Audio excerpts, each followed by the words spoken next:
CGI بده، CGI افتضاحه، CGI داره انیمه رو نابود میکنه، ما CGI خوب نداریم.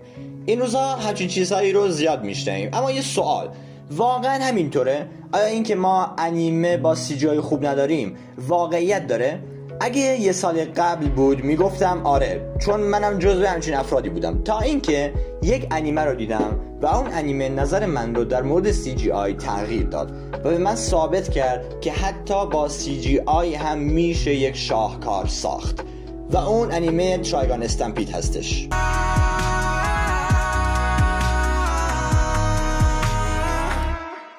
سلام عزیزان دل، اسم من کیان هستش و خوش اومدید به اولین ویدیو معرفی انیمه من که مربوط به ترایگان استمپید هستش. اول از همه بذارید یه خلاصه داستان از انیمه براتون بگم. انیمه ترایگان استمپید در مورد شخصی به اسم وش هستش که داره دنبال برادر دوقلوش میگرده و تنها چیزی که در مورد این برادر میدونیم اینه که اسمش نایوزه. البته خود وش بیشتر از این میدونه ولی ما بیننده ها فقط اسمش رو میدونیم. اما داستان فقط این نیستش، داستان خیلی بزرگتر میشه و خیلی پیچیده تر. اسپویل نمی کنم. ترایگان استمپید سال 2023 اومده، یعنی همین امسال. اما این نکته مهم وجود داره، این اثر یک ریمیک از ترایگان قدیمیه هستش که سال 1998 پخش شده و مانگا هم بوده. مانگاش هم از سال 1997 شروع شده تا سال 2007، یعنی مانگا تموم شده. ولی نگران نباشید، برای دیدن ترایگان استمپید شما نه اون انیمه قدیمی رو لازم دارید نه مانگا رو. اینم بگم که انیمه قدیمی خیلی اوورریتد هستش، پس نبینیدش چون لازمش ندارید و نذارید نمرات اون اثر قدیمی گولتون بزنه. میگم اوورریتد، خیلی هم اوورریتد هستش و خیلی اون قدیمی مشکل داره.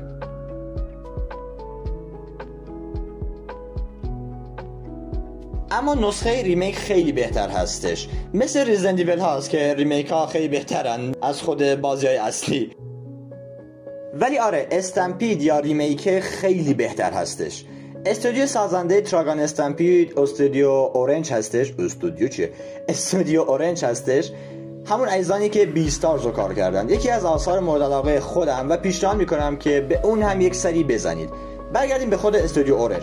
استودیو اورنج انیمه هاش رو با CG میسازه، ولی نه از اون CG ها.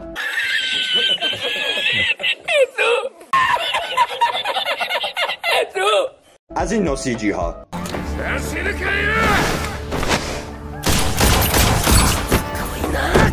صحنه اکشن های این اثر شاهکار انیمیشن هستن. من خودم از CG های خوشم نمیاد ولی ترایگان استمپید فرق میکنه. این اثر شاهکار انیمیشنه. راستی اینم بگم که اثر سایفای هستش و المان های سایفای توش خیلی خوب اجرا شده برعکس نسخه قدیمی و کلا اثریه که خوب اجرا شده، اجرای خیلی خوبی داره، صحنه های کمدی بجایی داره برعکس یه اثر که خیلی معروفه و ما هم نمیشناسیمش اصلا.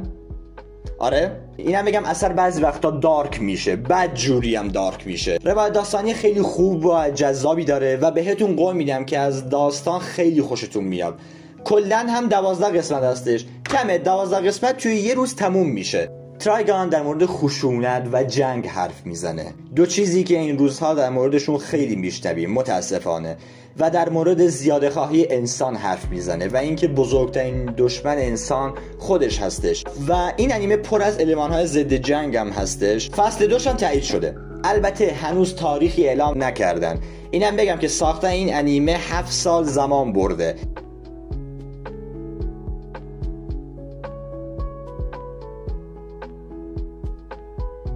و اگه از من بپرسید میگم ارزشش رو داشته. و ترایگان استمپید من رو خیلی یاد مانستر میندازه، اثر مانستر. طوری که به یک سری از مسائل میپردازه خیلی شبیه مانستره. و در آخر امیدوارم از این انیمه خوشتون بیاد و بازم میگم انیمیشن های این اثر شاهکارن و اوپنینگ خیلی خوبی هم داره.